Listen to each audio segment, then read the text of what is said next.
11월의 설교 주제는 거룩한 일꾼이 되기 위하여입니다. 오늘은 하나님의 영광에 복음을 따르라라는 제목으로 말씀을 나누겠습니다.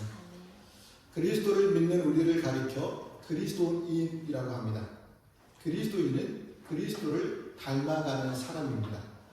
그래서 그리스도인은 세상을 그저 살아가는 사람들이 아니라 하나님의 일꾼으로서 각자에게 주어진 사명을 감당하는 존재입니다. 그로 인해 우리가 거룩한 일꾼이 되기 위해서는 하나님의 영광의 복음을 따라야 함을 본문을 통해 말씀해 주십니다. 디모데 전후서는 사도 바울이 에베소에서 목회하고 있는 영적인 아들 디모데를 격려하고 필요한 교훈을 가르쳐주기 위해 쓴 서신서입니다. 하지만 젊은 지도자 디모데뿐 아니라 교회의 젊은 지도자들 그리고 모든 교회에게 보내는 교훈의 말씀이기도 합니다. 사도 바울은 디모데에게 편지를 쓰면서 가장 먼저 교회는 다른 교훈을 경계해야 한다고 교훈하고 있습니다. 이것이 바울이 디모데를 에베소에 머물게 한 이유였습니다. 에베소 교회는 바울이 약 2년 동안 길게 있으면서 복음을 전했던 소아시아 전도의 전집 기지였습니다. 그 당시 에베소는 로마, 고린도, 안디옥, 알렉산드리아와 더불어 로마 제국의 중요한 도시였습니다. 에베소는 특별히 소아시아의 상업과 정치 그리고 종교의 중심지였습니다. 그 당시 에베소 사람들은 여신 아르테미스를 섬기기 위해 화면에 보신 것처럼 거대한 신전도 지었습니다. 그러니까 아르테미스는 그리스 신화에 나오는 달과 사냥, 야생동물, 처녀성의 여신입니다. 제우스와 레토사에서 태어난 딸이자 태양의 신 아폴론의 누나이기도 하였습니다. 그러니까 아폴론과 마찬가지로 활을 무기로 들고 다니며 화살을 순식간에 쏘아서 동물들에게 아무런 고통을 주지 않았다고 합니다. 하지만 성격이 매우 잔인하고 복수심이 강해서 희생된 사람이 많았다고 전해지고 있습니다. 그러니까 에베소 사람들은 미모와 복수심이 강한 양명성을 가진 여신을 섬긴 만큼 종교심과 자존심이 강했습니다. 그러니까 이방 종교의 중심지였기에 다른 교회들처럼 에베소 교회 안에서도 신화와 이단 사상을 전파하는 거짓 교사들이 침투했습니다. 그러니까 바울은 교회를 지키기 위해 신뢰하는 동역자이자 영적인 아들인 디모데를 남겨두었던 것이죠. 이제 막 시작한 에베소 개척교회는 밖으로는 박해, 안으로는 이단 사상의 침투라는 두 가지 도전에 직면해 있었습니다. 그러니까 이런 도전 앞에서 하나님이 사용하시는 가장 큰 무기는 무엇이었을까요? 바로 경건한 일꾼들이었습니다. 그 교회에 경건한 일꾼들이 있느냐에 따라 교회는 성장할 수 있고 못할 수도 있습니다. 특별히 교회 지도자인 목회자가 어떠냐에 따라서 달라질 수 있습니다. 바울이 어려운 목회지인 에베소에 디모데를 남겨둔 이유도 디모데가 이단 사상으로부터 교회를 지켜낼 수 있는 일꾼이었기 때문입니다.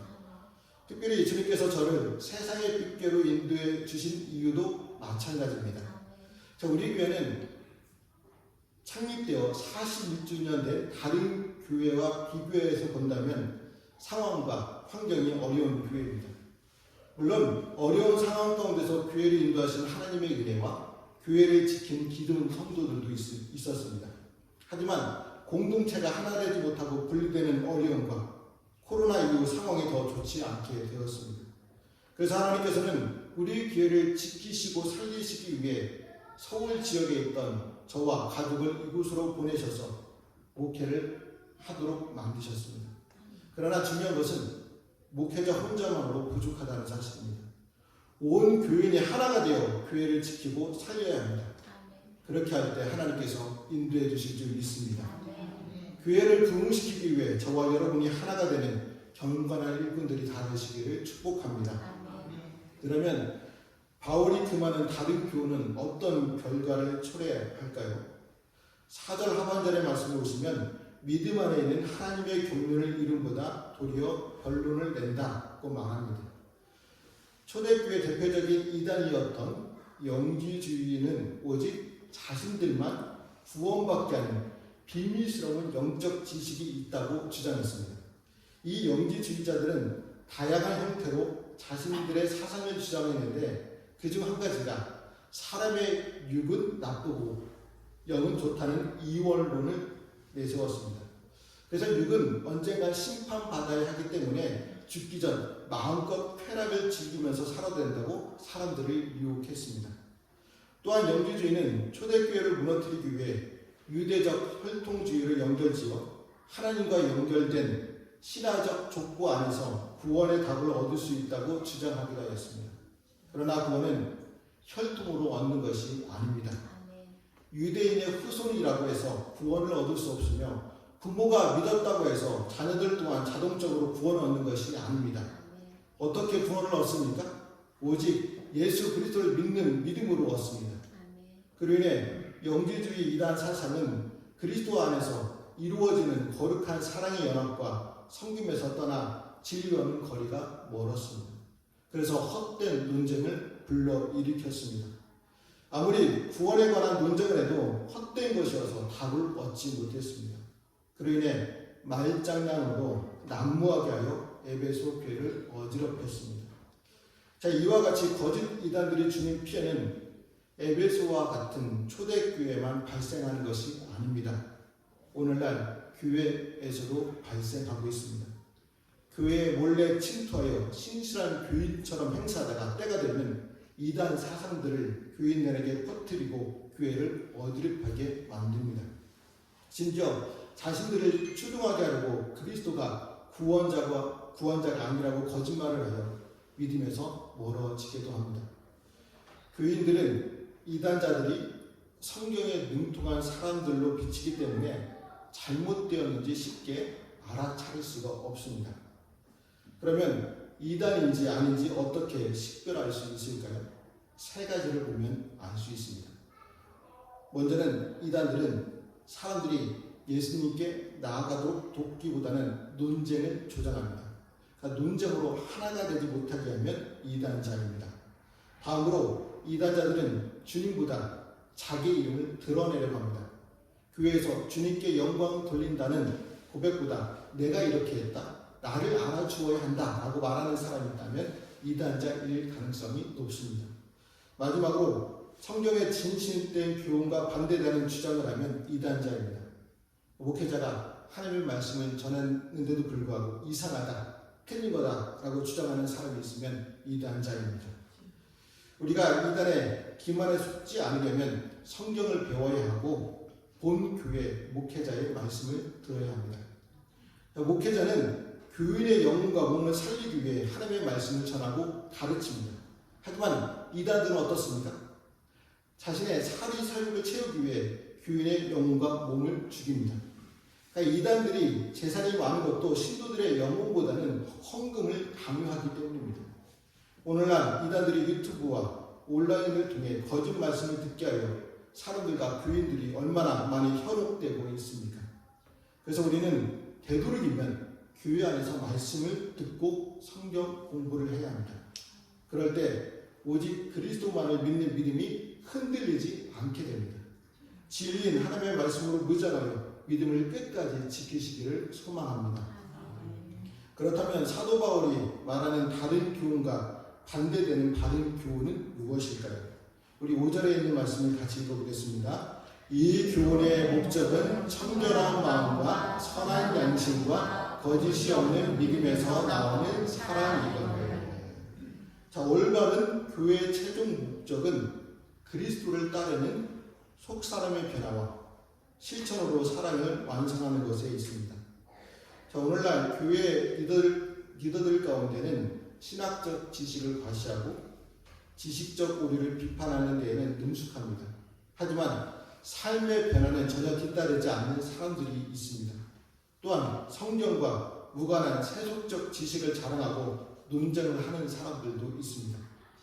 이처럼 이단적 가르침이 아니더라도 속사람의 변화와 그리스도의 사랑 실천이라는 목적을 잃어버린 교훈은 결국 교회를 병들게 합니다. 자, 말뿐인 사랑은 진정한 사랑이 아닙니다. 말로만 하는 사랑은 거짓 사랑이기에 공동체를 병들게 합니다. 그래서 가끔 어느 교회는 내가 너를 사랑해서 하는 말이야 라고 하면서 충고를 엄청 많이 해댑니다. 그런데 막상 사랑이 없습니다. 말뿐이지 사랑을 실천하지 않습니다. 그래서 상처를 받고 교회를 떠나는 교인들도 있습니다. 사랑이 없는 말뿐인 충고는 진정한 사랑이 아닙니다. 잘못된 사랑입니다. 그런데 교회뿐만 아니라 오늘 세상을 보면 진정한 사랑이 아닌 거짓 사랑이 이 땅을 가득 채우고 있습니다. TV나 드라마를 보면 정결하고 올바른 사랑을 주제로 한 내용은 거의 없고 불륜 등 온갖 부패한 사랑의 이야기로 가득 차 있습니다. 그런데 이러한 드라마나 영화일수록 인기를 누리고 있다는 것이 사실이죠. 우리도 뻔한 사랑 내용보다 흥미진진한 불륜 내용을 더 재밌게 보기도 합니다. 언제 불륜 현장이 들키지? 아마 이때쯤 들킬 거야 라고 추측하면서 보기도 합니다. 그래서 동성애나 성도착, 간통과 탈선을 다룬 내용으로 인해 잘못된 사랑을 하는 사람들이 얼마나 많은지 모릅니다. 오늘날 법 또한 잘못된 방식을 추구하는 소수 인권을 보호하게 주겠다는 명목으로 차별금지법을 통과시키려고 합니다. 그래서 차별금지법을 반대하고 지난주에 한국의 많은 교회들이 광화문, 여의도 등 서울 도심 지역에 모여서 곧 반대 집회를 진행했습니다. 한국 교회들이 왜 이렇게 차별금지법을 반대하며 집회하게 되었을까요? 동성애는 하나님의 창조 질서를 어기는 심각한 죄이기 때문입니다. 하나님은 남자와 여자를 창조하시고 사랑하며 하나가 되게 하셨습니다. 절대로 남자가 남자를, 여자가 여자를 사랑하려고 창조하지 않으셨습니다. 동성애가 성행하고 동성끼리 부부가 된다면 소돔과 고모라처럼 제약의 나라가 되어 반드시 하나님의 심판을 받게 되어 있습니다. 또한 불륜과 같은 무분별한 행위는 가정과 공동체를 파괴시킵니다. 창조 질서와 가정과 공동체를 파괴하는 것은 사단의 행위들입니다. 그래서 많은 사람들이 이 사단의 속아 죄를 범하고 있습니다. 우리는 하나님을 믿는 성도로서 이러한 잘못된 사랑을 반대하며 하나님의 말씀으로 가르쳐 주어야 합니다. 특별히 우리 자녀들에게 가르쳐 주어 바르고 진정한 사랑을 하게 해야 합니다. 만약 우리가 알고 있는 사람들 중에 이러한 죄를 짓고 있다면 하나님의 말씀으로 죄를 깨닫게 해주어야 합니다. 그래서 사도 바울은 8절에서 율법을 적법하게 쓰면 선한 것임을 우리는 안다라고 말하고 있습니다. 그러니까 율법을 적법하게 쓰라는 말은 율법을 율법답게 사용하라는 말입니다. 율법은 이스라엘 백성들이 하나님의 백성답게 살 수 있도록 주신 말씀이자 법입니다. 그러면 율법의 원목적과 기능은 무엇일까요? 율법은 우리가 얼마나 큰 죄인인가를 깨닫게 하며 믿음으로 돌이켜 구원을 얻게 하는 기능이 있습니다. 그런데 이러한 율법에 대해 사람들은 아직도 많은 오해와 편견을 가지고 있습니다.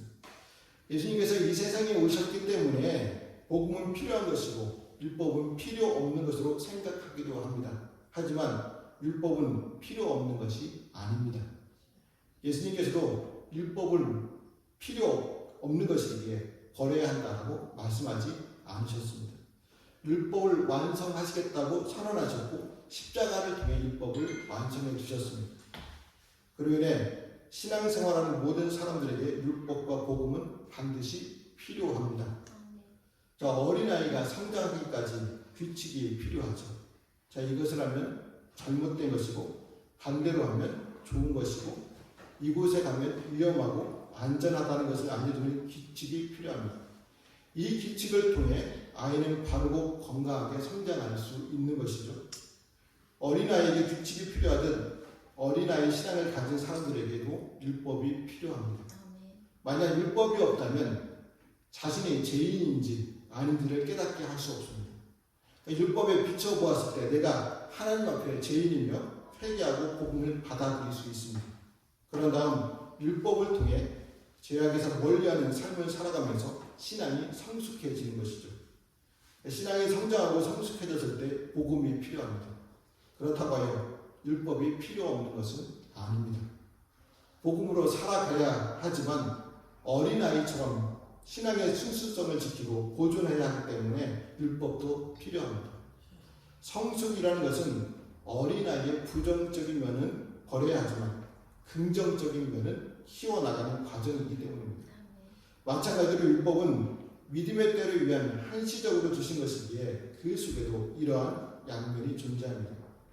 그래서 그리스도의 십자가를 통해 율법이 완성된 이상 우리는 율법을 문자 그대로 지켜야만 구원을 받을 수 있다는 율법주의를 말해서는 안 됩니다. 하지만 십자가를 통해 율법의 저주가 폐기된 것이지 율법 자체가 폐기된 것이 아니기 때문입니다. 그래서 율법 자체가 폐기된 것은 아니기에 율법을 버려야 한다고 말해서도 안 됩니다. 오히려 우리는 율법을 완성하신 그리스도의 능력을 받은 성도로서 더 열심히 율법을 지향하여 하나님의 뜻을 성취해 나가야 합니다. 율법을 통해 우리가 바른 신앙의 길을 가고 있는지 척도로 삼아야 합니다. 또한 죄악의 길을 가고 있는 사람들에게 율법으로 가르쳐 죄인임을 깨닫게 해야 합니다. 왜요? 세상의 법으로는 하나님의 말씀에 어긋나는 행동을 했을 때 세상은 그것을 죄라고 인정하지 않기 때문입니다. 실정에 맞게 법이 바뀝니다. 조금 전에 동성애를 말씀드렸는데 동성애는 하나님과 세상의 법이 모두 금하는 범죄였습니다. 하지만 점차 성윤리가 문란해지고 이를 금하는 법규범이 느슨해졌습니다. 그러다 숨어서 이러한 행위를 하던 사람들이 점차 권리를 주장하는 단계가 되자 극계는 단합하여 동성애의 자유를 보장하라고 주장을 하고 있습니다. 또한 아주 당당하게 키워주기도 하고 있습니다. 결국 유럽에서는 실정법의 최고 재판인 헌법재판을 통해 동성애는 합헌이라는 결정까지 이끌어내었습니다. 그래서 세상법으로는 범죄를 했음에도 불구하고 죄가 아니게 되었습니다. 다른 것도 마찬가지죠. 그래서 자신들이 죄인인지 깨닫지 못하고 있습니다. 곧 세상의 법이란 한마디로 절대성과 정의를 지향하는 것이 아니라 현실적 힘과 세력에 의해 좌우되는 것임을 말해주고 있습니다. 그런데 우리가 의지할 수 있는 것은 일전일획도 변경되지 않는 하나님의 말씀뿐입니다. 세상의 현실적인 힘에 아무리 법조문을 바꾸어도 하나님의 법인 율법은 바꿀 수 없으며 그 완성인 복음 역시 결코 변하지 않습니다. 그래서 우리는 예수 그리스도를 통해 죄인에서 의인된 성도로서 사람들이 죄를 지었다면 하나님의 말씀으로 죄인이라고 알려주고 깨닫게 해 주어야 합니다. 그러나 우리는 범죄를 저지른 사람이 아니라 오직 행위만을 정죄해야 합니다. 동성애를 하는 사람들이 두려움의 대상이나 조롱의 대상, 증오의 대상이 되어서는 안 됩니다. 그들은 그리스도의 사랑으로 용서받을 수 있고 하나님의 말씀으로 삶은 변화될 수 있기 때문입니다. 교회는 동성애를 반대하면서도 회개하는 동성애자들을 용서하고 치유해주는 피난처가 되어야 합니다. 그로 인해 우리가 죄인을 예수님께로 인도할 때 하나님의 말씀이 목적인 참되고 거룩한 하나님의 사랑을 해야 합니다. 그래서 죄악으로 오염된 사람들의 마음과 세상을 정화하고 정결케 하는 빛과 소금의 삶을 잘 감당하시기를 바랍니다. 이러한 삶이 사도 바울은 복되신 하나님의 영광의 복음을 따르는 것이 된다고 말씀하고 있습니다. 우리 11절에 있는 말씀도 같이 읽어보겠습니다. 이 교훈은 내게 맡기신 바 복되신 하나님의 영광의 복음을 따르리라. 아멘. 여기서 맡기다라는 말은 법정용어로 재산이나 명의와 같은 권리의 의임을 말합니다. 바울은 지금 하나님께서 복음이라는 보배를 자신에게 맡기셨다고 말합니다. 그러니까 이 땅의 재산가가 자기 재산을 맡길 때 누구에게 맡기겠습니까? 아는 사람입니까? 친하게 지내는 사람입니까? 자신이 믿을 만한 사람에게 맡기게 되는 것이죠. 그래서 재산을 맡겨 관리하게 합니다.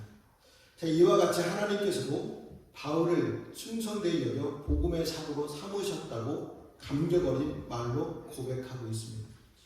하나님께서 가장 귀한 복음을 바울에게 맡기셨을 때 바울은 감사와 감격하지 않을 수 없었습니다.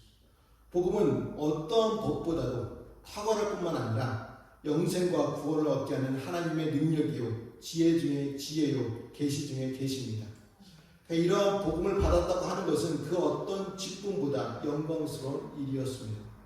그래서 바울은 세상의 모든 것을 다 포기하고 하나님의 주신 복음을 위해 살았습니다.